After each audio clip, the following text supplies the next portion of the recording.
अगर आप हमारे चैनल पर नए हैं तो चैनल को सब्सक्राइब कर लीजिए और बेल आइकन पर क्लिक करके नोटिफिकेशंस को ऑन कर लीजिए फॉर फ्यूचर अपडेट्स के लिए। Hello friends, welcome to my YouTube channel. आज की इस वीडियो में डिस्कस करेंगे कि जो आपका डिफरेंट सिलेबस रहेंगे फॉर डिफरेंट आपकी जो पोस्टें आपने जिनके लिए अप्लाई किया है, तो उसका आपका सिलेबस क्या रहेगा, कौन कौन से क्वेश्चंस आएंगे for paper 1 and paper 2 including topics कौन कौन से रहेंगे, वो मैं सारा आज की इस वीडियो में आपको प्रोसेस बताऊंगा।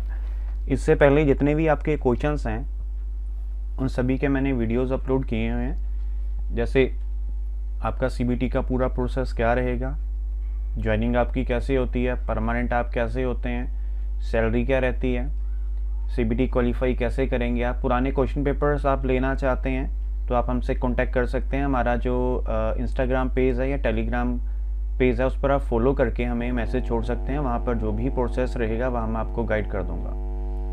तो देखिए, जैसे आप देख सकते हैं यहाँ पर जो मैंने हेडिंग दिया है, DAV school equipment 25-26 DAV CBT syllabus for आपका पेपर 1 एंड पेपर 2। इसमें एंटिटी का भी आपका होगा। तो सबसे पहले पेपर 1 एंड 2 की बात करते हैं। तो पेपर 2 से पहले हम आपका जो मेन पेपर है पेपर 1, जो आपका जनरल इंग्लिश एंड एप्टीट्यूड है, उसको देखते हैं। इसमें जो आपके टॉपिक्स आएंगे, सबसे पहले इंग्लिश की आपकी ग्रामर आएगी, रीजनिंग कंसेप्ट्स आएंगे, करंट अफेयर्स आएंगे, आपके 6 मंथ्स पहले के इम्पोर्टेंट डेज आएंगे। जैसे फॉर एग्जांपल आपका इन्वायरमेंट डे कब होता है, ठीक है, उसके बाद एड्स डे कब होता है, ट्यूबरक्लोसिस डे कब होता है, रिपब्लिक डे, इंडिपेंडेंस। ये तो चलिए कॉमन से क्वेश्चन है। ऐसे आपको क्वेश्चंस आएंगे। जैसे पिछली बार पूछा गया था मिल्क डे कब होता है, तो उसका ऑलरेडी मैंने एक PDF क्रिएट किया, वो अगर आपको चाहिए तो आप हमसे कांटेक्ट कर सकते हैं। जो भी फर्दर प्रोसेस रहेगा वो आपको बता दूंगा।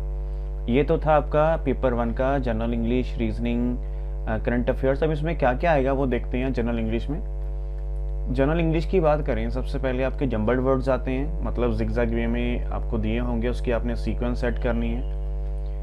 मीनिंग्स आएंगे, फॉर एग्जांपल सिनोनिम्स होते हैं सेम वर्ड मीनिंग, और एंटोनियम्स होते हैं अपोजिट वर्ड मीनिंग्स।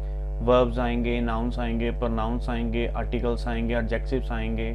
ऐसे जो भी आपके हैं वो आपने फाइंड करने होते हैं। फिल इन द ब्लैंक्स भी होते हैं। इसमें आपके टेंसेस के बारे में पूछ लेते हैं कि ये जो आपका है इसमें कौन सा सेंटेंस आएगा, कौन सा टेंस आएगा, पास्ट, प्रेजेंट या फ्यूचर।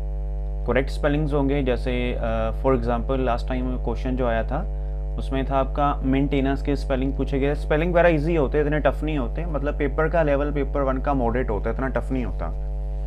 उसके बाद इसमें 1 वर्ड सब्स्टिट्यूशन आएगा, और एक आपका होता है जैसे doctor is related to hospital, तो teacher is related to dash.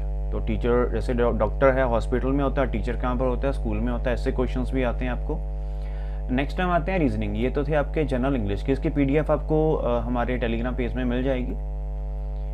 Now reasoning की बात करते हैं। रीजनिंग में जो लास्ट टाइम 5-6 क्वेश्चंस आए थे वो थे मिरर एंड वाटर इमेज। जैसे आप शीशा देखते हैं, मिरर देखते हैं, मिरर में आपने कोई, चलिए आपका फेस ही है, तो जैसे अपना फेस देखते हैं ऐसे ही कोई आप नेम लिख लीजिए अपना। फॉर एग्जांपल आपका नेम है ABC, उसको मिरर में देखेंगे तो कैसा आपको दिखाई देगा, वाटर में देखेंगे कैसा दिखाई देगा। और इसमें left to right, top to bottom होता है, वो थोड़ा देख लेना। उसके बाद एनालॉजीज होती हैं, कोडिंग डिकोडिंग होती हैं, अल्फ़ाबेटिकल सीरीज होती हैं। कि जैसे for example man is related to 1 2 3, ऐसे कोई सीक्वेंस होती है। जब man is related to one, तो उसके रिलेटेड और कोई दिया होगा अल्फ़ाबेट, वो किसके क्या उनका रहेगा, जो भी उनका सीक्वेंस रहेगा। क्लासिफिकेशन होगी, ब्लड रिलेशन हो गए, ठीक है। उसके बाद डायरेक्शंस, डिस्टेंस हो गए। जैसे फॉर एग्जांपल ट्रेन इस डिस्टेंस में जा रही है, उसने यहाँ से ये टर्न लिया, वो टर्न लिया, उसके अकॉर्डिंग ऐसे क्वेश्चंस आएंगे, ठीक है। नॉर्थ पोल की साइड आप जा रहे हैं, ठीक है, उस साइड आपका सन है, तो उसके अकॉर्डिंग आपका कौन सा डायरेक्शन होगा। ऐसे क्वेश्चंस इसमें आते हैं, तो इसको आप देख सकते हैं। जैसे आपके SSC का वगैरह का टेस्ट होता है, जो SSC का पैटर्न होता है ना एग्जाम का, सेम वैसा ही पैटर्न होता है। पेपर 1 इतना टफ नहीं होता, बट ये कि आपको इसकी थोड़ी प्रिपरेशन करनी पड़ेगी। अगर आप प्रीवियस ईयर क्वेश्चन पेपर्स लेना चाहते हैं, जैसे मैंने आपको बोला पेपर 1 के और पेपर 2 का, वो आप हमसे कांटेक्ट कर सकते हैं। इंस्टाग्राम पर फॉलो करके मैसेज करके। ये तो हो गया हमारा रीजनिंग टॉपिक। उसके बाद चलते हैं करंट अफेयर्स आपको इसमें आएंगे, जैसे वर्ल्ड कप हो गया, ओलंपिक्स हो गया, ओलंपिक्स में कौन सी गेम में कौन से मेडल दिए जाते हैं, कौन से विनर ने कौन सा मेडल विन किया था और वो मेडल कौन सी गेम के लिए मिलता है। जैसे लास्ट टाइम आया था कि कोई ट्रॉफी का नाम था, मेरे माइंड में नहीं आती, वो ट्रॉफी किस गेम को दी जाती है, मतलब कौन सी गेम के लिए दी जाती है। इंपॉर्टेंट डेज आपके आएंगे, ये मैंने ऊपर आपके साथ डिस्कस कर ही लिया है। ये तो था आपका पेपर 1 का सिलेबस, ये आप फॉलो करिए, पूरे प्रीवियस ईयर हमसे लीजिए, उससे आपको थोड़ा पैटर्न पता लग जाए कैसे क्वेश्चंस आते हैं, और उसके अकॉर्डिंग आपका जो पेपर है 101% पेपर 1 तो क्वालिफाई हो जाएगा। नाउ पेपर 2 देखते हैं। पेपर 2 आपका रहेगा सब्जेक्टिव, जो भी आपका सब्जेक्ट रहेगा सेम सिलेबस रहेगा। पीआरटी की बात करें, यहाँ मैंने 10th लिखना था, मैंने 8th लिख दिया। पीआरटी का सिलेबस अप टू 10 चलता है।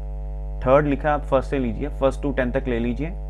टीजीटी 3rd to 10th ले लीजिए, इसको आप +1 +2 भी आगे प्रोसीड कर सकते हैं। जैसे लास्ट टाइम जो मैंने पेपर दिया था उसमें 10+2 के भी कंसेप्ट आए थे, सो आप 10+2 के कंसेप्ट फॉलो करके ही जाइएगा, इसमें 10th बेस पर मत जाइएगा।